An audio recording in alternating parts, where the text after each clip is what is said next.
Andrew McCART, IFL TV, in association with MTK Global.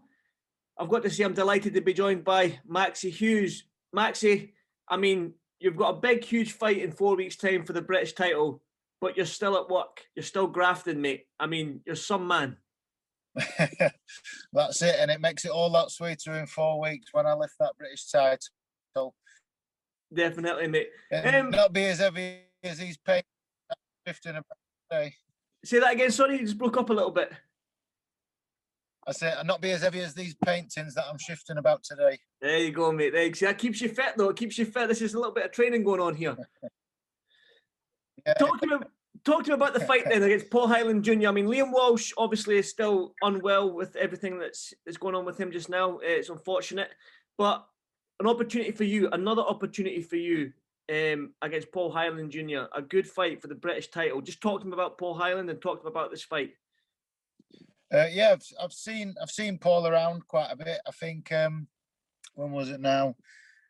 2016 with Boxed on Same Bill. I think he were up and coming prospect, and I went over to Belfast and boxed someone out of his stable, a kid called James Fryers, in a British title eliminator. So, you know, we boxed on Same Bill then, and I've seen his fight.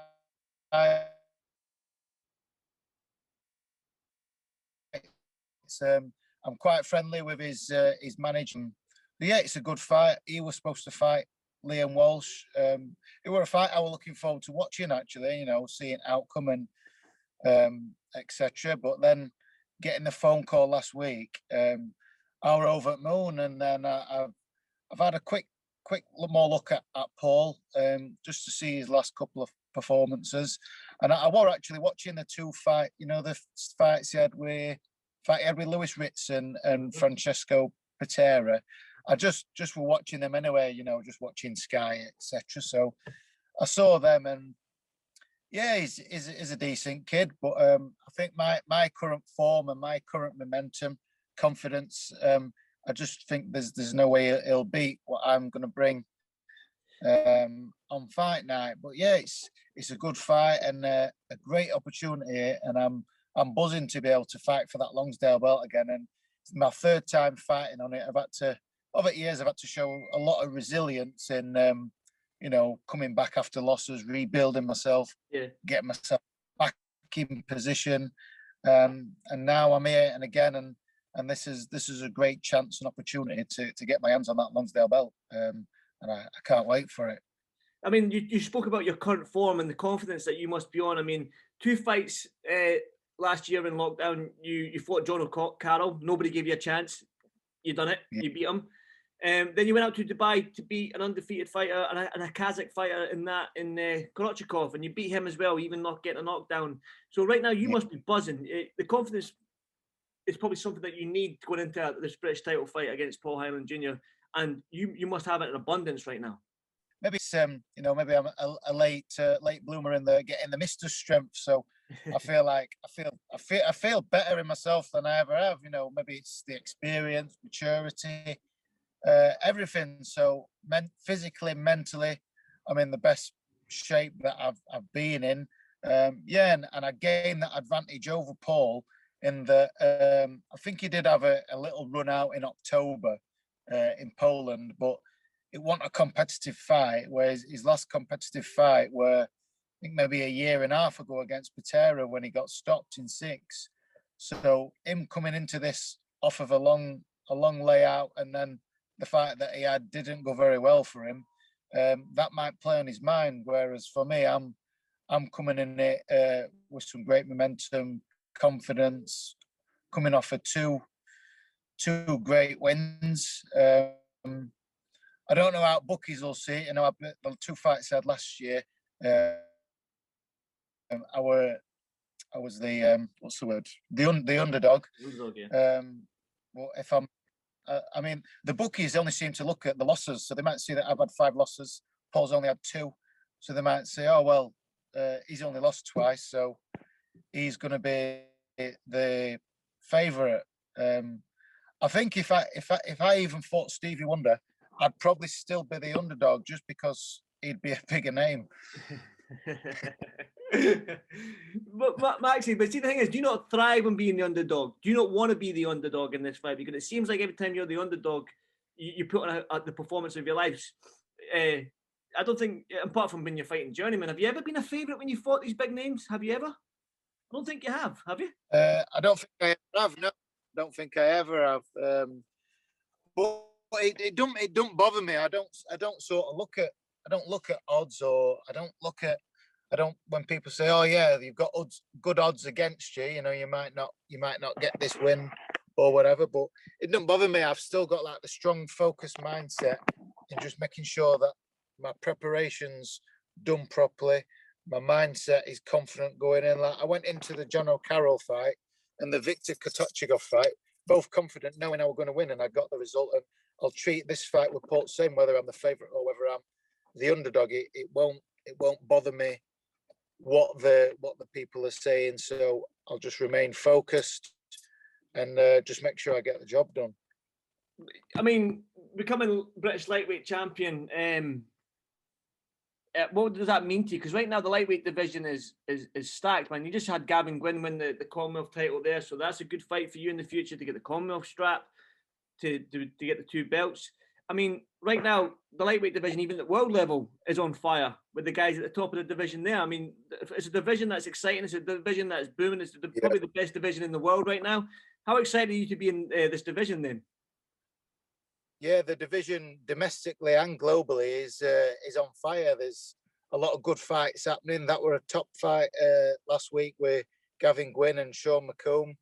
Yeah, providing I come through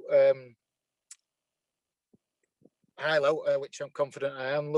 Looking at that Gwynn fight, that'd be great to add to collection. But yeah, I'll just make sure that I come through unscathed against Paul Hyland. But yeah. Exciting times for lightweight division, definitely. I want to just talk about like right now, because I mean you've got a big fight coming up in 4 weeks, and people think maybe a professional boxer it's just all training and running and gym work, but you're actually at work right now. So what's your day-to-day like? I mean, you're a 9 to 5 job and then you go to the gym at night. I mean, how does it work? Yeah, so like every Monday to Friday, I work on building sites as a painter and decorator on new housing sites. Sometimes, depending, like every now and again, I'll do my runs before work. But I stay like between fights. I stay in gym. I stay a good level of fitness. So that's why I'm able to take these short notice opportunities that come. So my level of fitness stays. You know, and I've got a good lifestyle. I eat well all the time, keep training, stretching as well. Surprisingly, stretching's a real good thing to keep your body supple and ready. So yeah, it does get I do get days where I'm at work and I think I'm knackered. I won't mind being at home now, but I do things right. I listen to my coach, Sean. I take the rest when it's needed, and that's really important. And I still feel I'm able to get ready for these fights. I think if after winning British title, if the money goes up, then I can definitely look at going more full time. Definitely, yeah. Definitely, especially when the big fights start coming, it's probably more beneficial for yourself to go full time. But you mentioned your coach Sean O'Hagan there. I just want to obviously get your word on Josh Warrington and his fight a couple of weeks ago.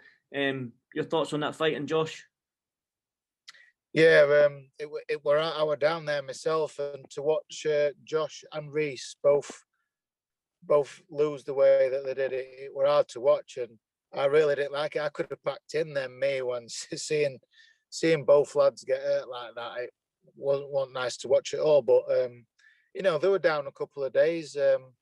But I've spoke to them both, and they're both a bit more upbeat now. And yeah, and I think this news with me getting the British title shot we're a little bit uplifting for us. You know, with as you know, as everyone knows, it's part of boxing. You go in ring, you get in it, and both Josh and Reese were in with big punches, and it's it's a risk you take getting in that ring that something like that might happen. So they both understand that it's part of the game, and And now it's about, you know, I can say to them, I've been in that position they've been in, come back from a stoppage loss, and look at me now. I'm flying now. So it don't mean absolutely anything. It's just a little bump in the road, and they can both come back and both get back on top.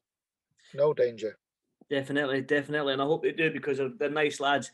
One final word then from you, Maxi, on this British title shot and Paul Highland Jr. What can the fans expect? Just expect a Maxi Hughes win, 100%. I'll come and see what Paul's got, and I'll adjust and I'll adapt, and I'll overcome whatever he's got to come. But yeah, a good domestic scrap. We're both in top 10 lightweight ranking, so a good competitive domestic fight, which Maxi Hughes will win.